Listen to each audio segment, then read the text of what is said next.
In celebration of the release of Hidden, author Lynda Ellestad sat down with retired arts journalist Robert Reid to discuss her latest book and debut novel. This conversation between friends took place at the Tom and Liz Motz studio in Kitchener, Ontario on March 14th, 2025.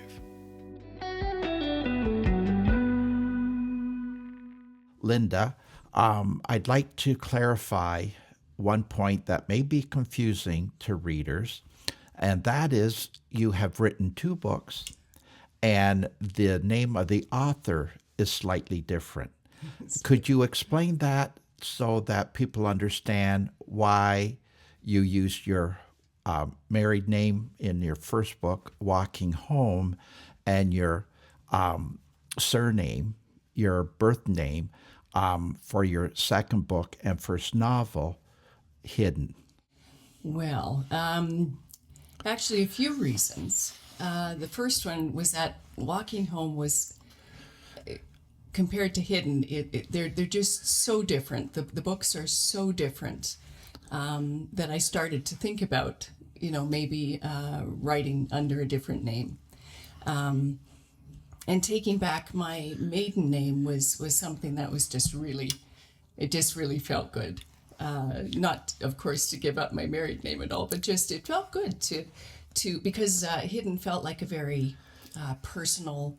It felt like a Lynda Ellestad book. It didn't feel like a Lynda Wilson book, so that was the other reason.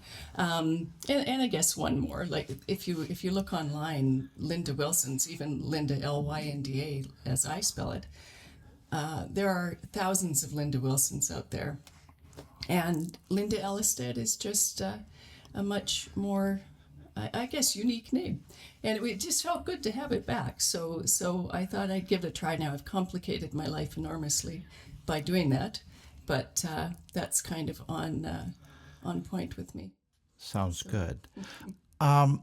Despite the vast differences between the 2 books, your first book, a memoir, and your second book, a literary novel, when I was reading, the more I read the second book, Hidden, the more I became aware that, like your first book, there was kind of a mythic architecture or framework to both your books. And a lot of times, these kinds of things, they're unconscious. You don't sit down to write a book, following a mythic pattern. But in Walking Home, it's kind of, and you use the word, I think in the first or second paragraph of Walking Home, you call it a quest for home. And of course, the journey, the hero's journey is one of the oldest, most prevalent myths in world mythology. And that was more an outer journey, a quest, or in a spiritual term, pilgrimage. And it's very obvious you're going from point A to point B with all kinds of trials and tribulations. In Hidden, the journey is more psychological and emotional, and it's one that Ada makes, where she starts somewhere and then she actually descends into a state, whether it's in mythological terms, the underworld, or in Christian terms, the dark night of the soul, and then she returns or emerges out of that. And I'm just wondering, not necessarily you were drawing on specific myths, but were you aware that both books, as different as they are, they did have kind of an architecture, or that they did have a kind of contour that you and Doug were following in the first book, and that Ada follows in your second book? Yeah, I think I think that every book that I will ever do is likely going to be the same sort of idea. I think we're all on these journeys, and I feel like with Ada in particular, this internal journey that she's going on. I mean, it's a very frightening and disturbing journey for Ada, but she still is moving towards something, and I love that. I love that idea that of any journey that we have this destination in mind, and I think Ada's destination is likely. I mean, like so many of us, she wants to be loved, she wants to be seen, she wants to be chosen, she wants to be a part of something. She wants to be a part of the world, and I think that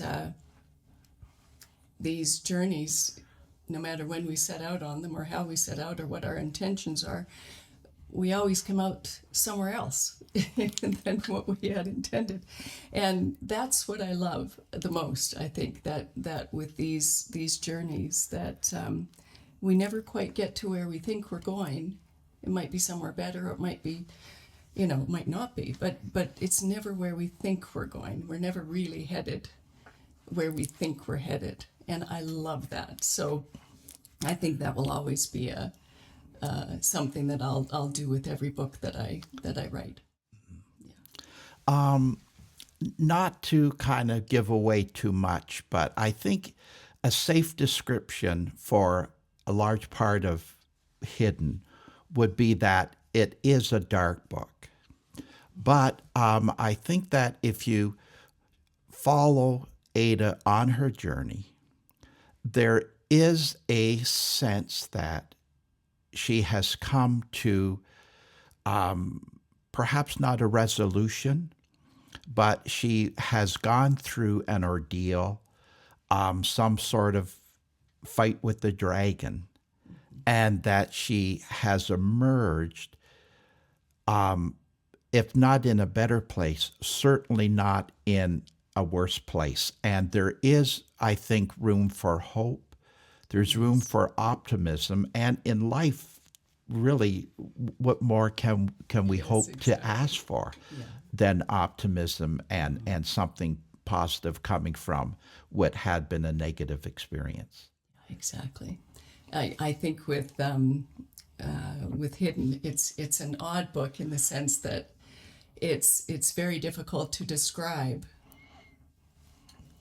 to somebody who hasn't read it, but after you read it, you could describe it in a sentence, right? Like it's almost a book that you know those movies or those scenes in movies where you're heading towards a door and the door comes towards you and away from you at the same time. That effect. I feel like that's what's happening with Hidden in a sense, that she's going towards something, but at the same time something's pulling away. So while she does come to there is a resolution and you feel like there's some hope, there's also this sense that wait a minute. And I love that about what happened to Ada.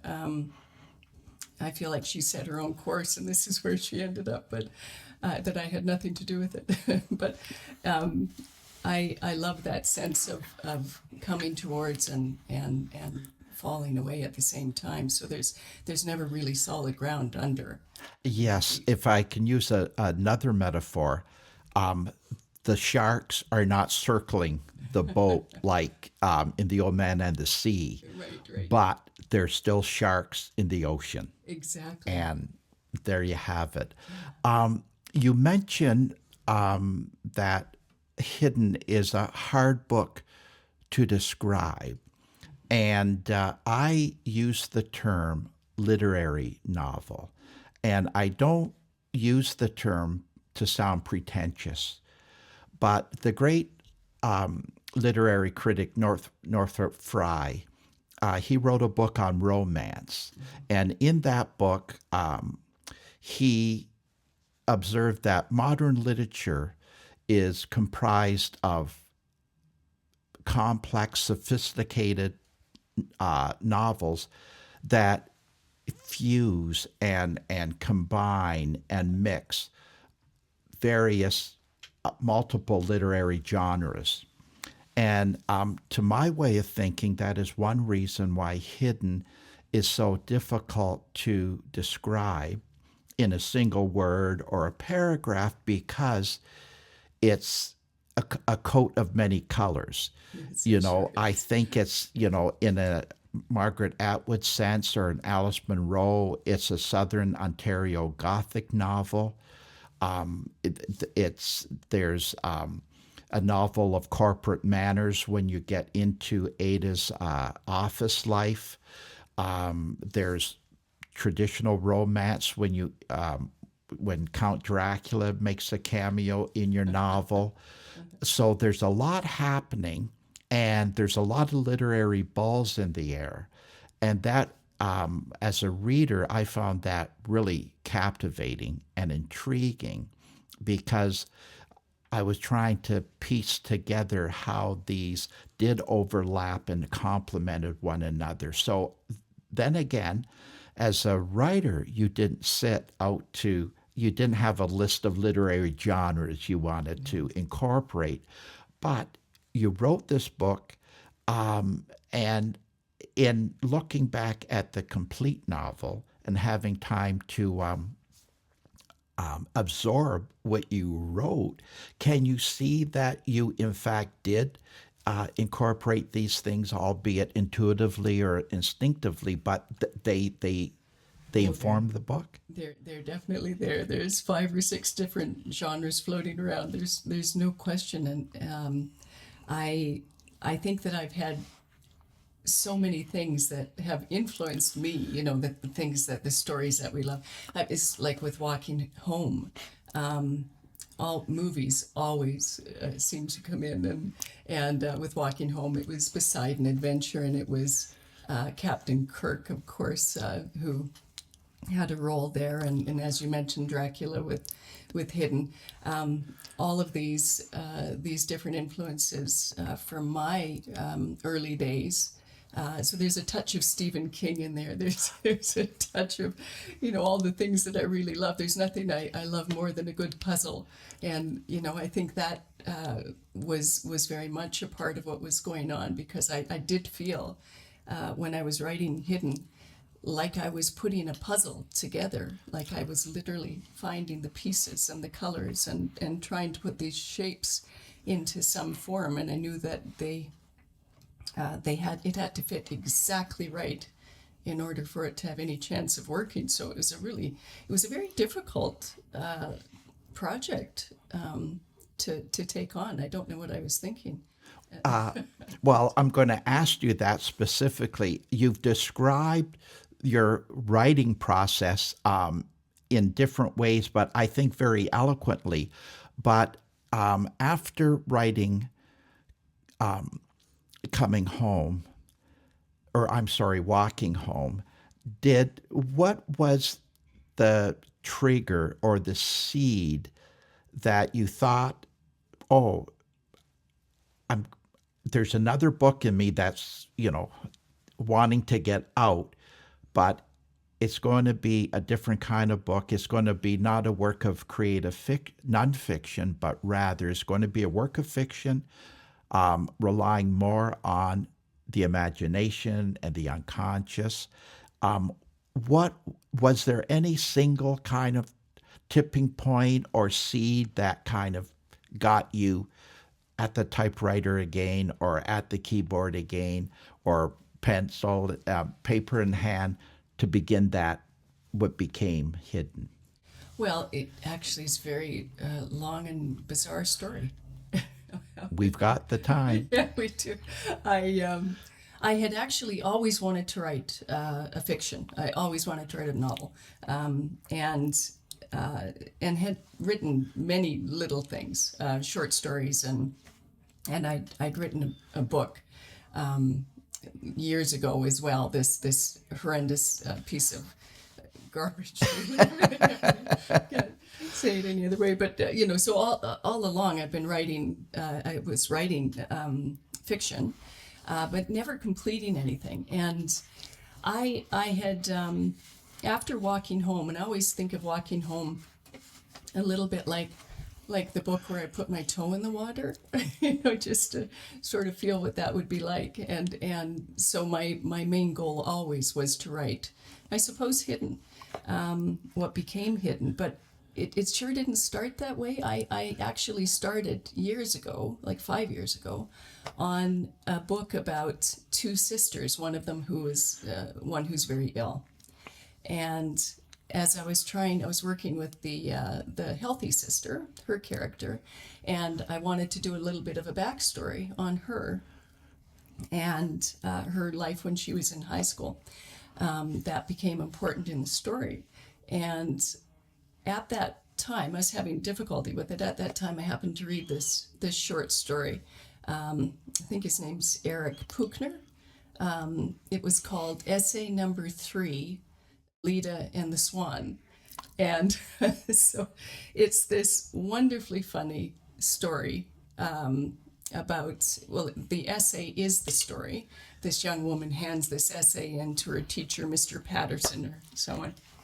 And I'm sure she got an F on it. She immediately dispenses with Yeats and the poem, and off she goes and starts to tell him her life story and what she's struggling with, and at home, and it's very tragic and also hilariously funny.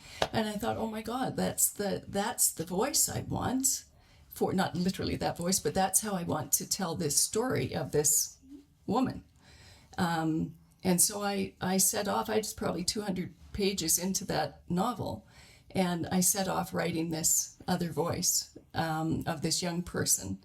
And so I had that, and I'm trying to fit it in to the novel, and then realized, no, it has to be from the adult. It has to be the adult telling the story.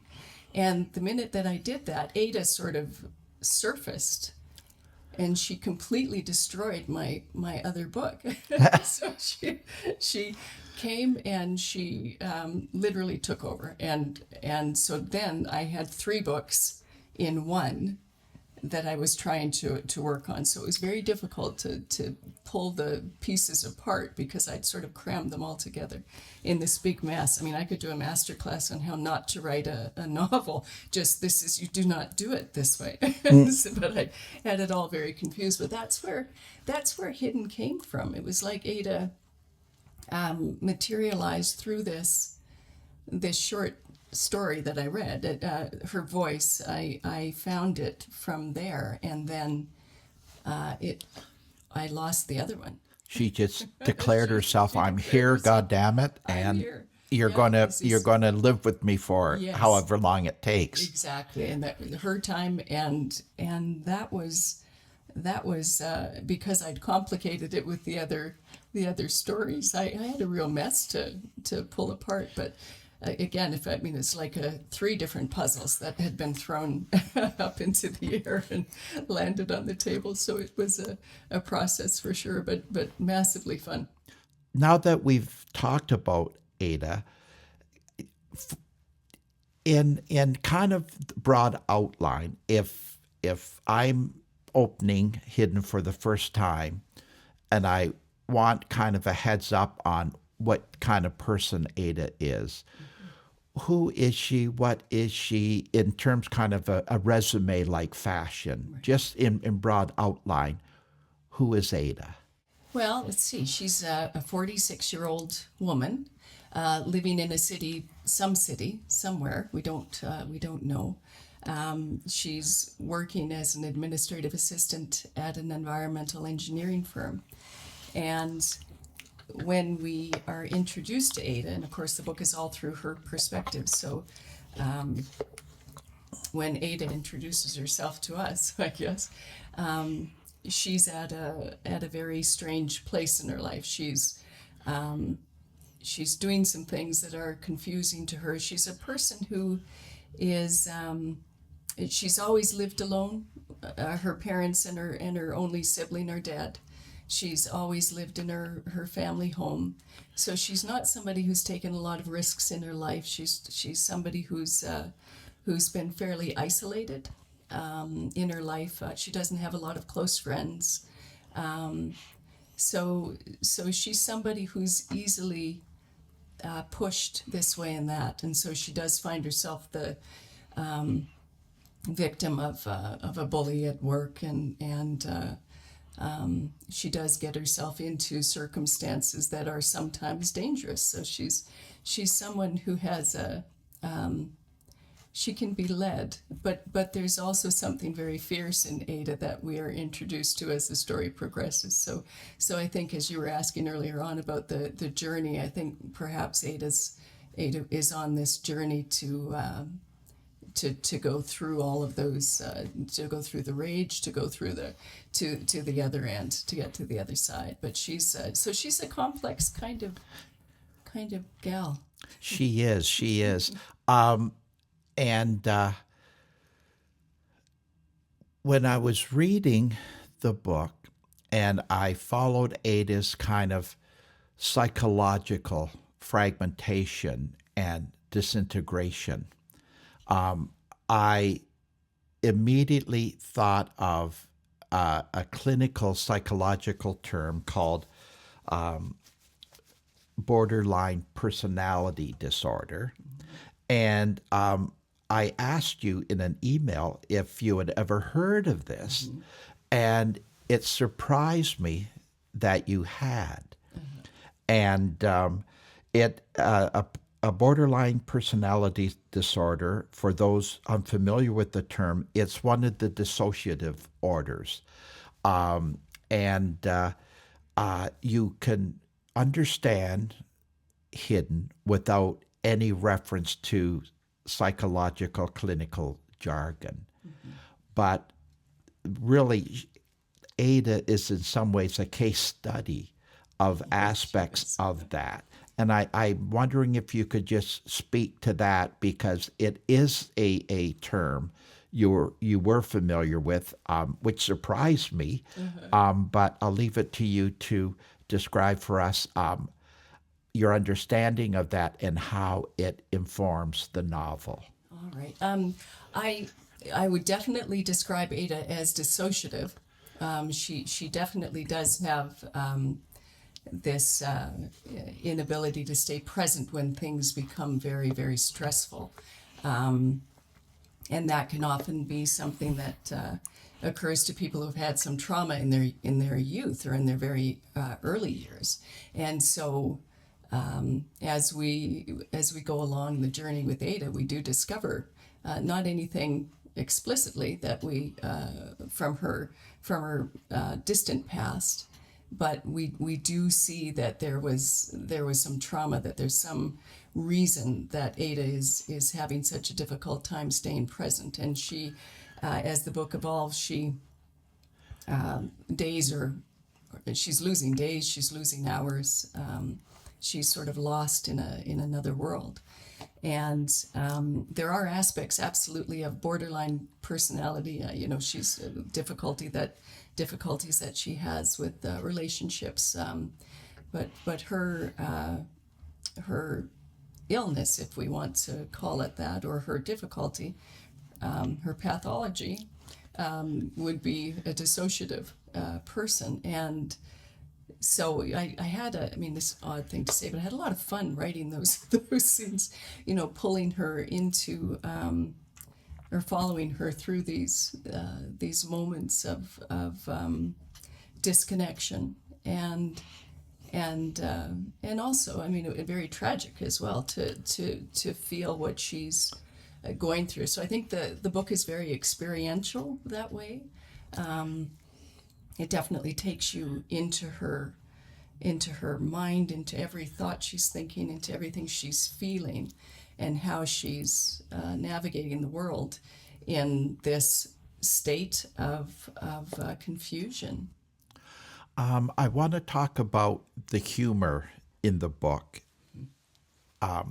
in a few minutes, but one of the things that I enjoyed about the book was all of the many, many, many, many, many different ways that Ada describes her own psychological emotional state by referring to how she thinks others are viewing her, mad, insane, just about every synonym you could use for insanity. She uses at one point or another in a self-deprecating way.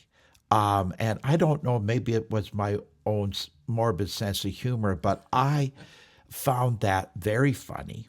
And I found it was a way in to empathize and sympathize with Ada.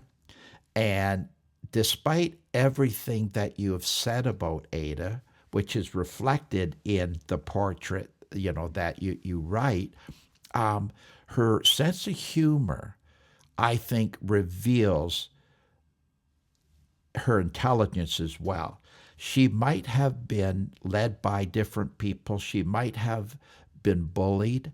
She might have been acquiescent or passive, but there was a keen intelligence always there. And it was directed at herself and her behavior, as well as some of the behavior of other people who were either malicious or they were well-meaning but misguided. People who wanted to help that didn't have a clue about Ada and about the help she needed if you as a friend or a colleague could provide. But Ada was in many ways the smartest cookie in the room, even if she didn't look like it to other people. Yes, she definitely had.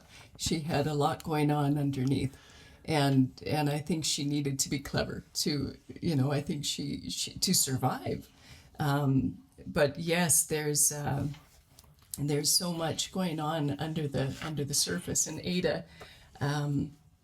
I think what I really enjoyed writing and starting to understand as the different relationships evolved.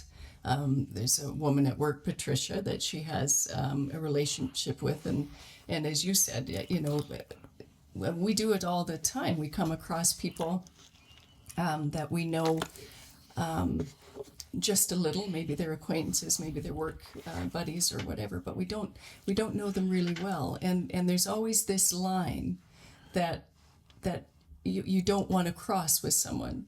So Ada is always being left behind because nobody wants to cross a line with her.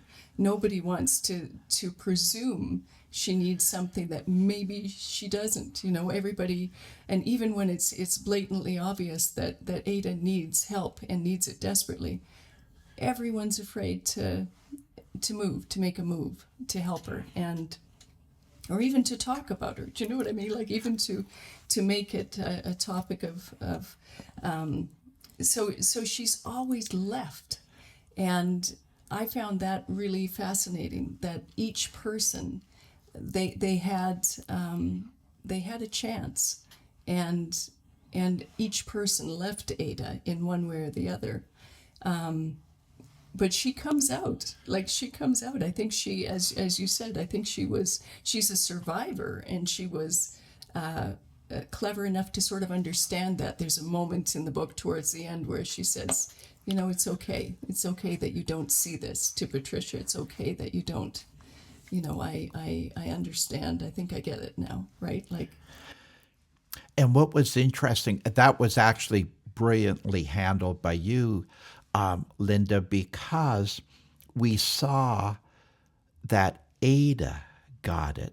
She understood herself to the point where she could even articulate, and her words fell on deaf ears. And so it was a moment of epiphany, self-revelation for her, but it didn't help the people she was trying to explain herself to. Exactly. And that was maybe one of the tragic things about the novel. It wasn't a tragedy in the sense of what Ada has gone through, as horrific as some of that was.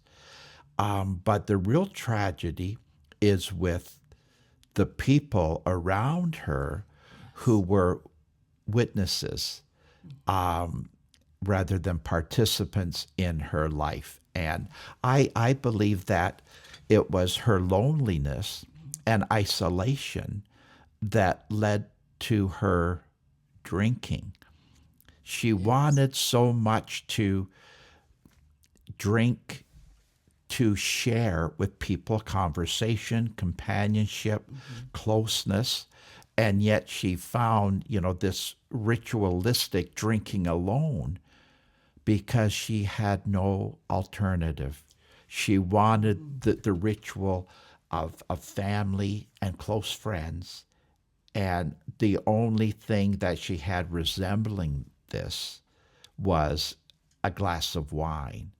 And to me, that was just heartbreaking. Once the reader gets onto what she's trying to do and the yearning for something that she is not experiencing, that's heartbreaking. Yeah, I found her very sad at times, and and I think Ada is just one big ball of yearning.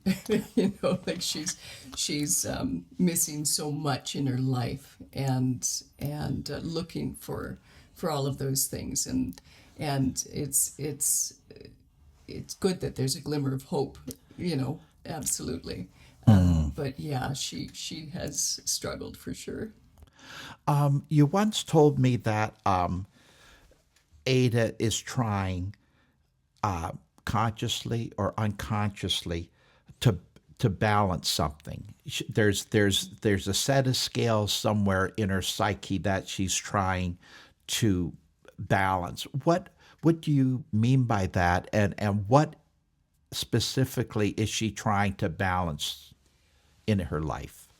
Well, the story really revolves around well, I guess so many things. Again, it's an odd story, but there is an assault, and Ada is reacting to this assault, and what we're witnessing through the book is in relation to that, of course.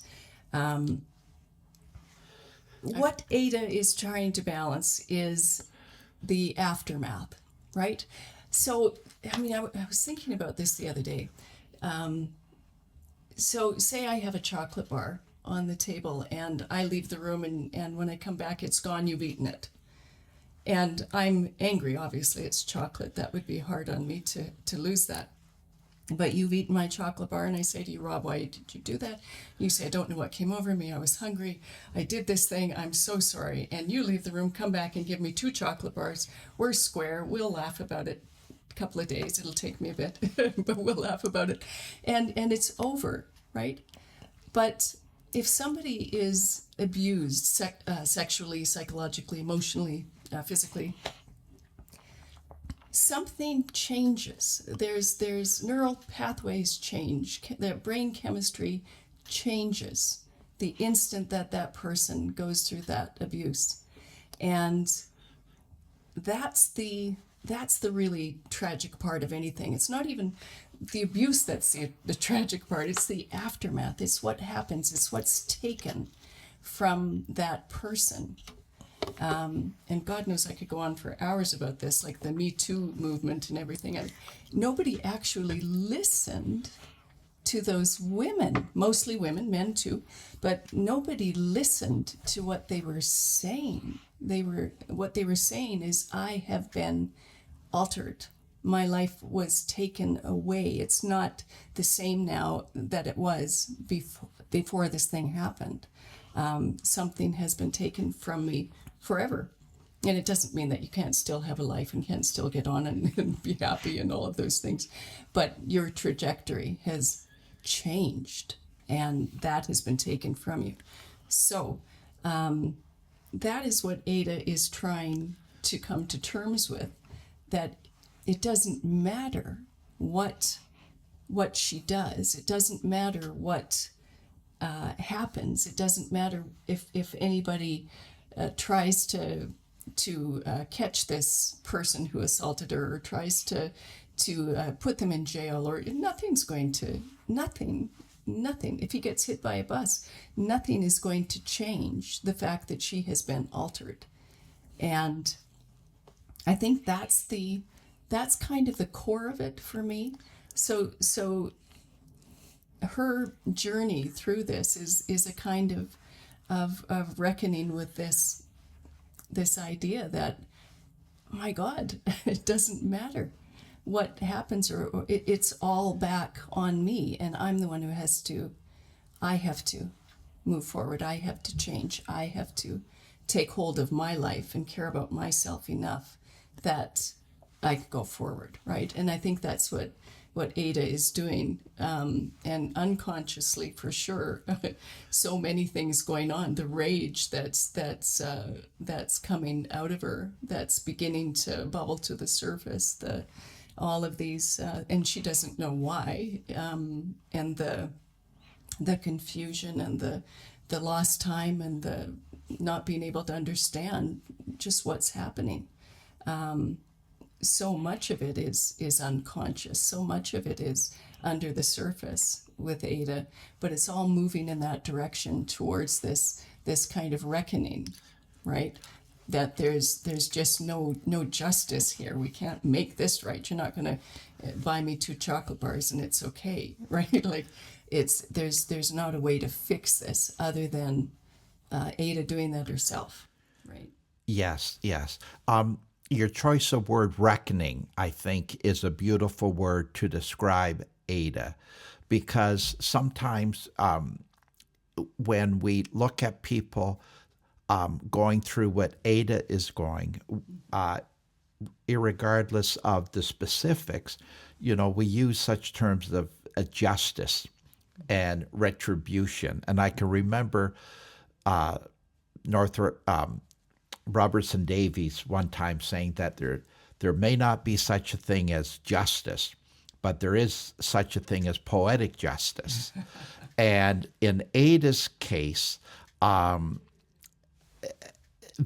she may not find justice, but I think that she, through her own deliberate actions, she finds a poetic justice that we as readers can share with her. Yes. And that is what separates a work of art from real life, because in real life, there just may be tragic circumstances leading to horrible things. But in contrast, art allows us to experience the aftermath of something terrible and something good coming out of that, in a way that we don't always see in real life. Oh, it's so true, isn't it? I'd like to turn ever so slightly to look at humor again. It's probably a good time for that. Ada's inner world and her outer world interpenetrate, overlap. Sometimes, as you observed once, they're at cross purposes. But in this kind of borderline or space or room between inner and outer, that's where a lot of Ada's humor comes from. And there's a lot of humor in Walking Home. And most of that humor is directed at you as the writer of the memoir, and your husband, Doug, and the circumstances you were in. There's various sources of humor in Ada's world. Some of it directed at herself, some of it directed very pointedly, very acerbically at others, and sometimes just at the situation she finds herself in. Ada's humor, you mentioned that she really demanded attention when her voice evolved and you started hearing her voice. That led to a person or personality or character, whatever term you use, but humor is such a part of that. And I'm just wondering, where does that come from? And is that maybe a reflection of Lynda, the writer, and the way that you view the world, and in certainly in your sense of humor, you and Ada share something in common, the way you view the world. Oh, definitely. I think so. I think Ada can be very judgmental, and I think in the drafts that you read, I probably started taking a bit of that out because she was, a little bit over the top. But and I hope I don't share that with her. But she's definitely. She can be funny with her judgments, and she can be funny with the way she sees people, and I think it's very self-protective for Ada to feel a little bit of power when in a world where she doesn't otherwise. So I think it gives her a little bit of a sense of being more in control, to be able to say something in her head, of course, about someone else. So yes, definitely some of the humor in the book comes there. I think for me, I probably always find the most inappropriate things funny, but like I've always really enjoyed the scenes where she's trying to be present. She needs to be present, and those are the times when her mind just takes her away, and she'll be somewhere else. Won't remember where she is, just suddenly struggling. But she has a sense of humor about that as well. I think she's trying so hard for control that being able to look at things that way, I think, helps her get through it. It just helps her find her way. If she didn't have that humor, I think it would have been just a tragic story, and maybe she wouldn't have come out on at the other end.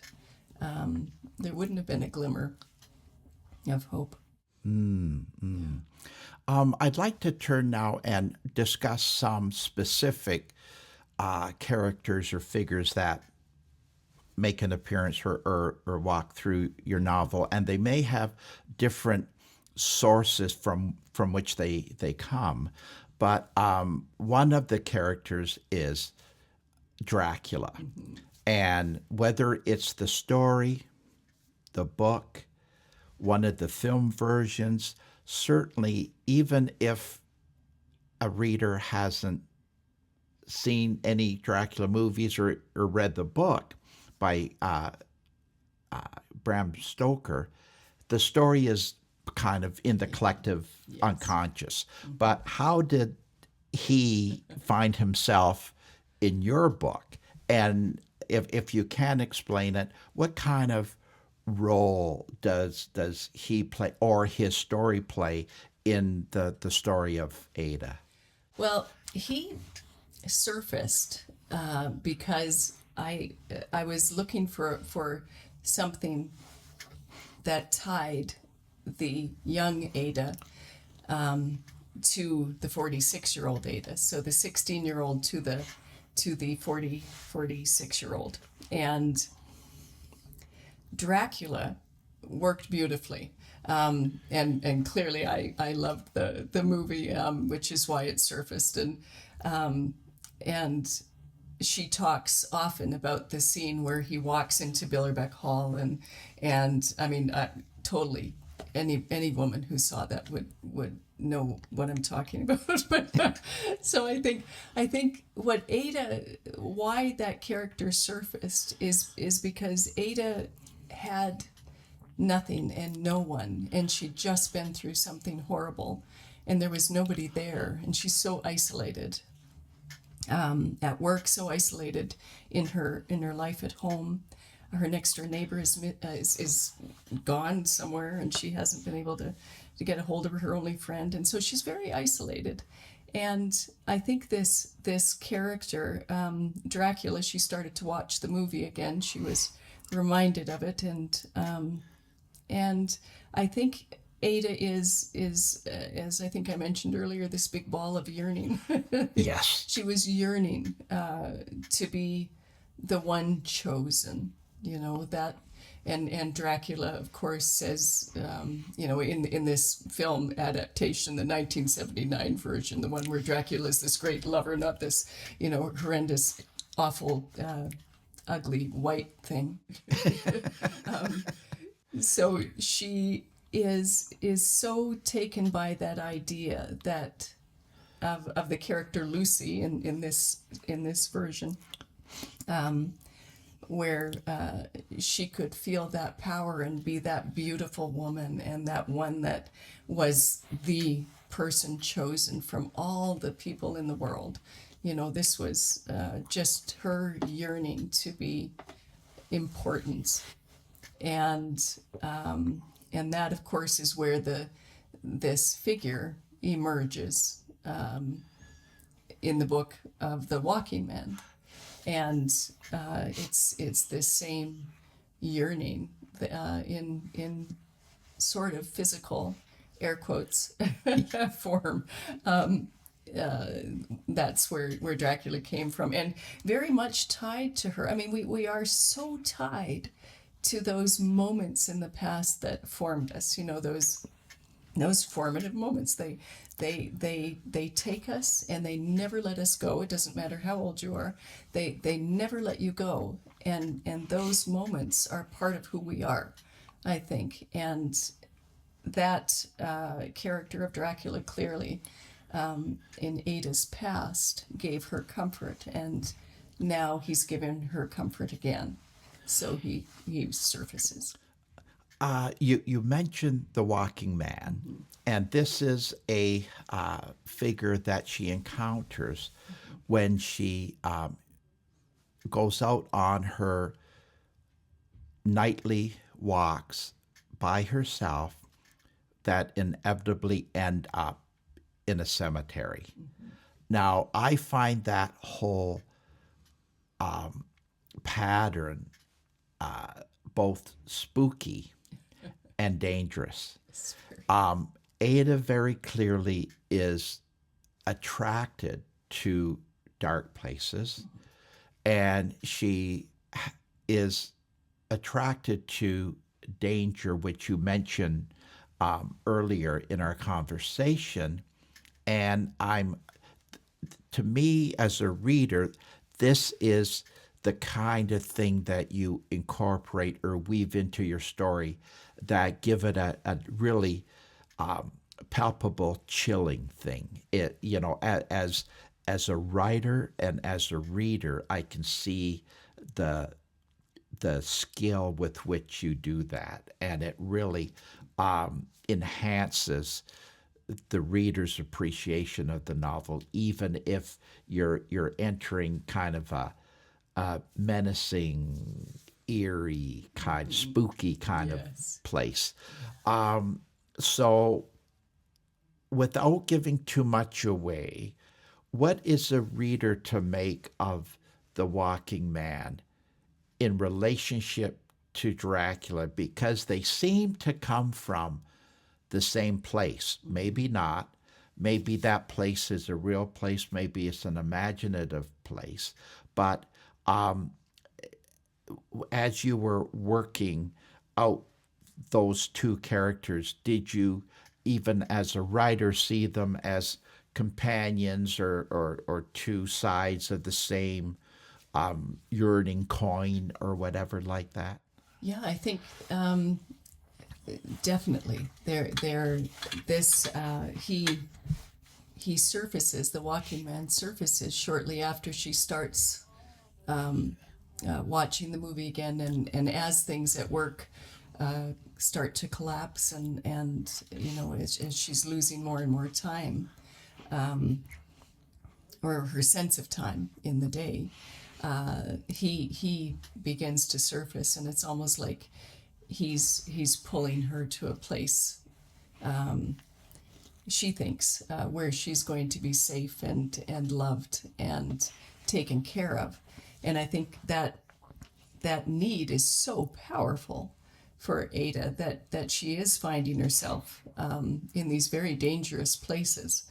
I don't know that it's an entirely uncommon thing for women who, and again men who, people who've been hurt or in certain ways to suddenly find themselves doing things that just are not really they're putting them themselves at risk. And I think that's what's happening with Ada. She's not understanding. She's not, like, it's not something that any woman that I know would ever think of doing.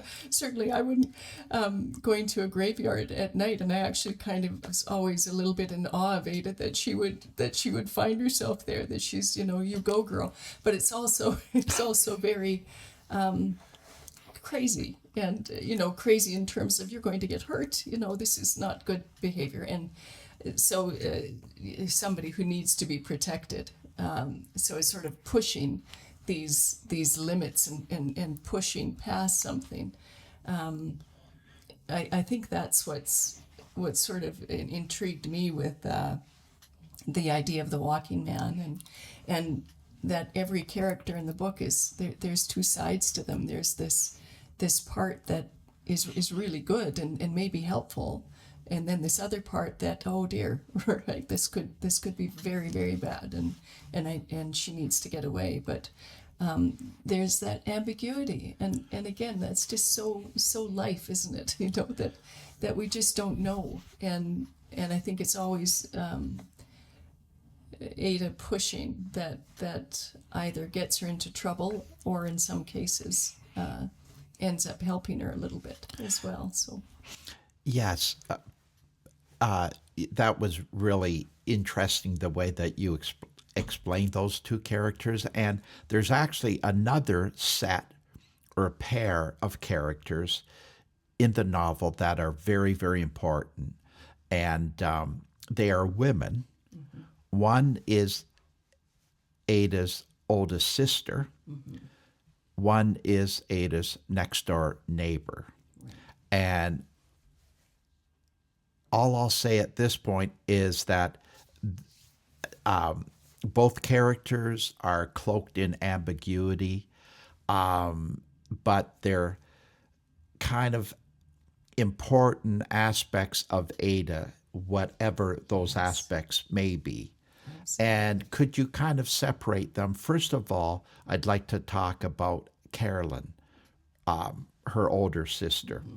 Mm-hmm. And I think particularly women readers, and I'm going to sound very presumptuous here, but I know female readers that I know personally who have read Margaret Atwood's Cat's Eyes, mm-hmm. or I think that's what it's called, Cat's Eyes, yeah. About young girls. Talk about how Atwood was so prescient in kind of depicting the lives of young girls. And I think female readers especially, they will be fascinated by the relationship between the two sisters in Hidden, because even as a male reader, their dialogue and their conversation just had the ring of truth. And I'm just wondering, where did that kind of relationship come from? And as much as you're aware, what were you trying to work with in that relationship? Well, her sister Caroline, I love Caroline. Caroline is dead. And I mean, we know that fairly early on, and Ada is alone in the house, but she speaks with Caroline all the time, and Caroline speaks to her. So they have some arguments. They're often fighting. It's certainly the relationship I have with my sister, and the wonderful love and protection. And Ada clearly desperately needs that, and so I think this character of Caroline, she's just never let her sister go, and has just kept her around, and she's always having a conversation. Caroline always is sort of lying in wait around the corner in her little urn, and can. But she's also, it's so interesting to me, even as she evolved, how much Caroline, who really is Ada, her own mind is trying to say stop, stop, stop, and look at things more closely. What her sister would say to her had she been there, but she isn't there any longer, and so Ada is in some ways trying to save herself through Caroline.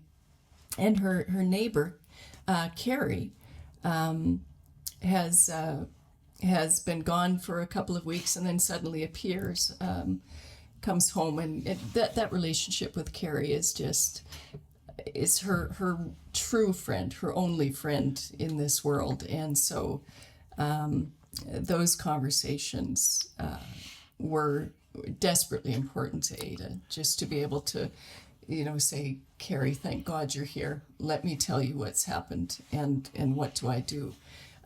Just that the two women being able to talk it out and figure it out, and so Carrie is so important to Ada's mental health, and she has problems of her own. Yes, of course. So Carrie's another character who's got some dark and some light.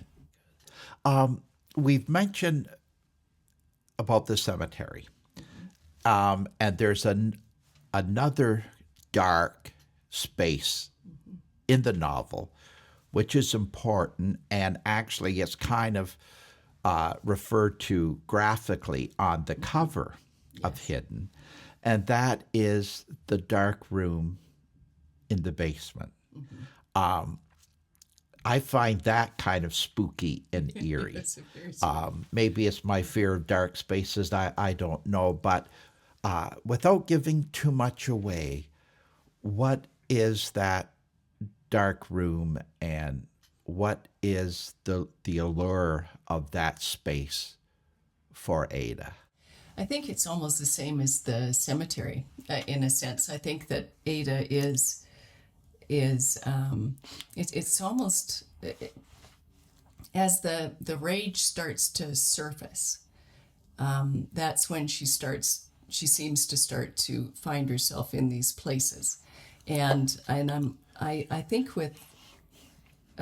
what was happening there, what is happening with Ada, is that she's becoming comfortable in places that normally we would never ever be comfortable, and it's almost like she's accepting or looking at, even though unconsciously, because she thinks she's in the she can hear waves crashing in the sea, and but I think unconsciously she's looking at these places of darkness and rage inside of her, and I think that's what she's spending time with, almost. And the fact that at the end of the novel, she seems to emerge from the basement for the last time, in terms of the reasons why she was descending into the basement before then. And there is a very good possibility that she is through with the cemetery as well, which I think as a reader we can see or interpret it as positive signs. Yes. There's another aspect of Hidden that I also found in your first book, Walking Home, and that is your sense of time. In Margaret Lawrence's great book, The Diviners, there's a river. It's actually the Otonabee River that runs through Lakefield and Peterborough, but it's not called the autonomy in the novel, but it's a river that flows both ways. And I've always saw that as a metaphor for time. And in both your books, you go back and forth between the present and the past. The past informs the present, and there's flashbacks, and memory becomes very important. Memory becomes kind of the handmaid of time. And I'm just wondering, generally speaking or abstractly, are you interested in that notion of time and memory, yes. As well as a writer? Absolutely. Like that to me is maybe the most intriguing thing. I know from the time I was 10 or 11, I would always do this strange thing. I still do this. I still do this today. I'll send myself messages, send my future self a message. So I mean, when I was 10 or 11, I would say to myself, and it was always something simple, like maybe I was sitting in a room in a chair. There's nothing special going on, but I would say to myself, you have to remember this. You've got to remember this moment.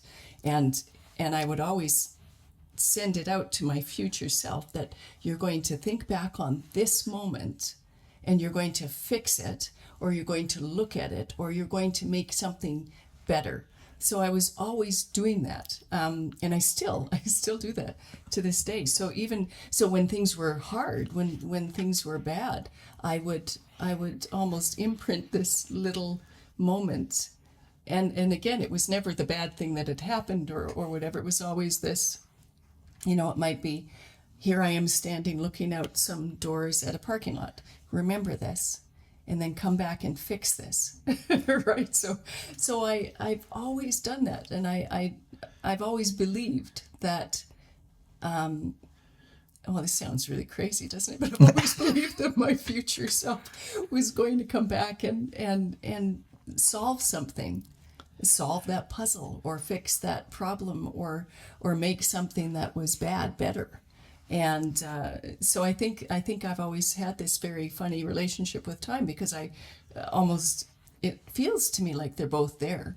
They're both happening simultaneously. Like I can see those things, and they do feel like they're both now in a sense. So I think that was, especially with Ada, because she's literally finding herself in the past, pulled back into those moments, but into actual, not just looking out a window, but she's in a situation. So I think I've always had that fascination with the past and time, and just any movie, like that has any element of that. I've always really found fascinating, because I do believe it's all right there.